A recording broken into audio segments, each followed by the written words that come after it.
President, Mrs. Marcos, it gives me special pleasure to welcome you to the United States.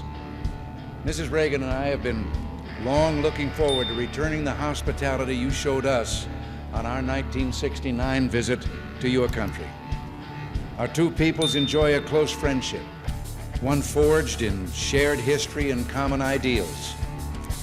In World War II, Americans and Filipinos fought side by side in the defense of freedom, a struggle in which you, Mr. President, personally fought so valiantly.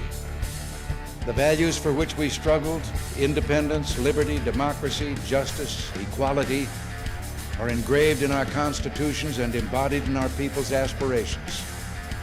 Today, our ties remain strong, benefiting each of us over the full range of our relations.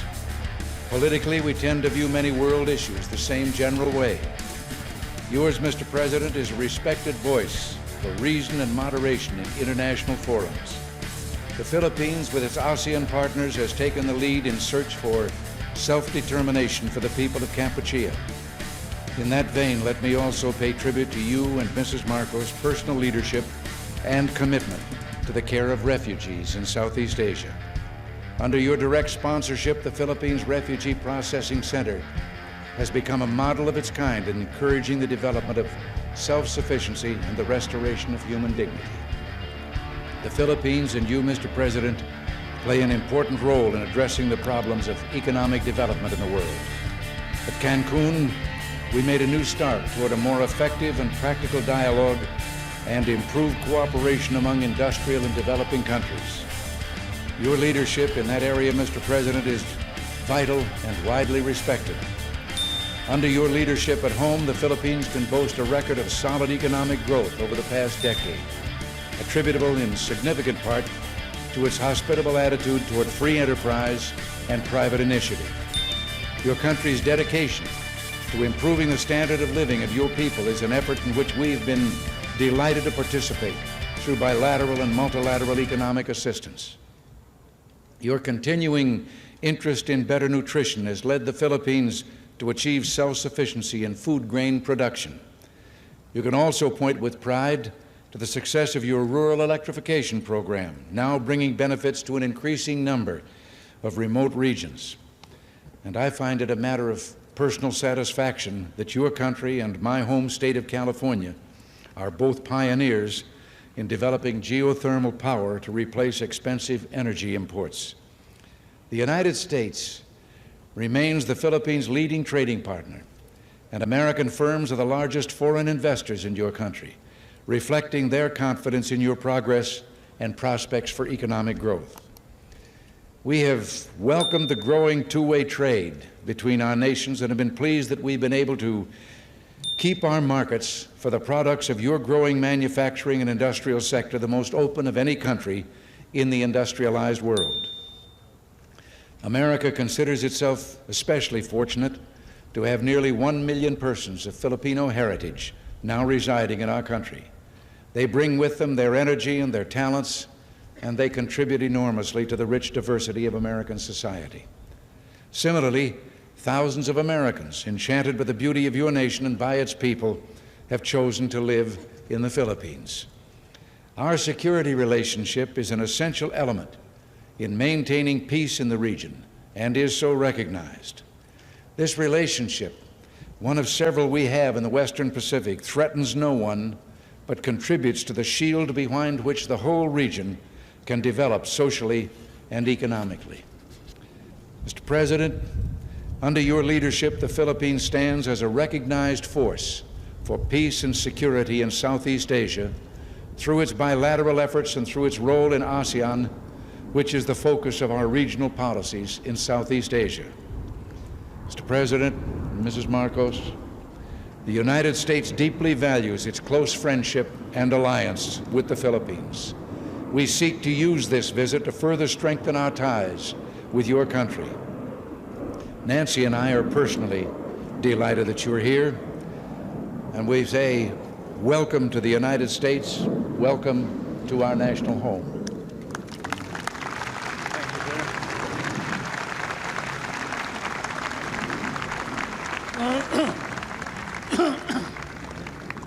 Thank you very much, President Reagan.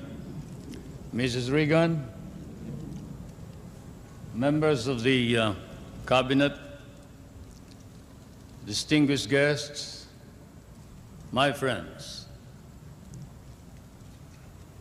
On behalf of the 50 million people of the Philippines, Mrs. Marcos and I express our gratitude for your warm welcome to Washington and to the United States of America.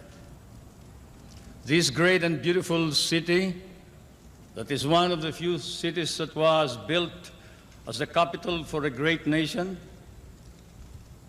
is indeed, as has been written, the key to knowing the secret of America. And this house of the American people, an American frontier that never vanishes. Your beautiful city with its grand memorials, its monuments, its walks, is indeed a city that memorializes the great achievements of your people for the past 2 centuries.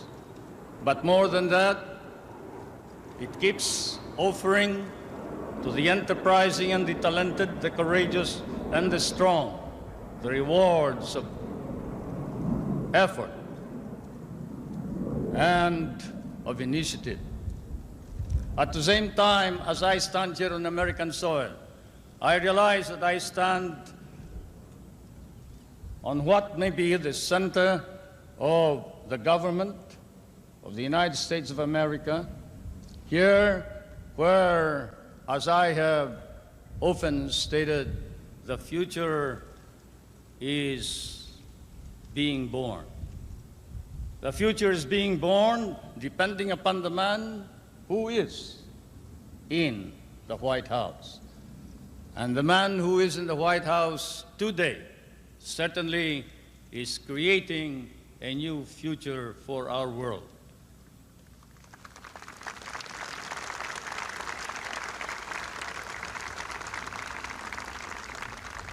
For Mr. President, I come from that part of the world wherein the poorest of the world's population live.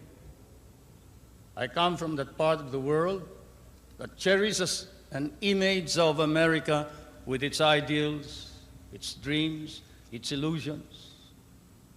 I come from the Philippines, a part of Asia, which has been molded along the principles of American democracy. We learn to love these ideals and principles, and we lost 1 million of our people fighting for them in the last war. We have always stood by these ideals.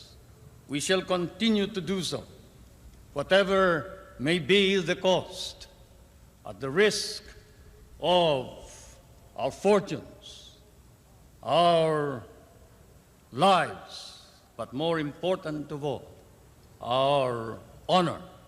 We stand for the ideals of democracy that is our legacy from the United States of America.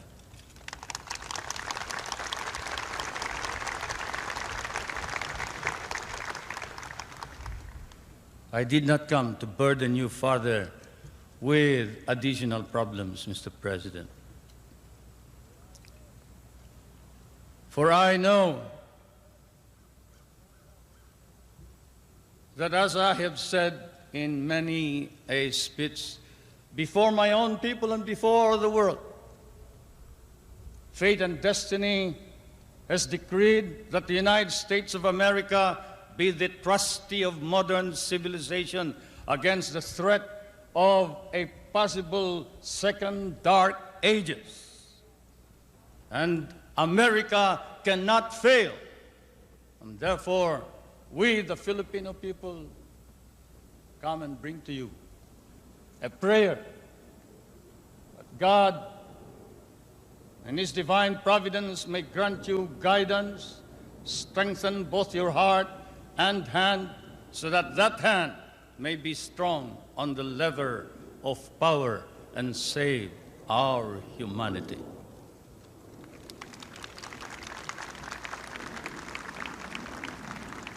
If America fails, then the world is lost. And thus, Mr. President, I can assure you that throughout all of Asia, there is nothing but a reservoir of goodwill for you, the American people, and the United States of America. Once again, may I say thank you for your warm welcome and your hospitality, which I know we will never be able to reciprocate. Thank you.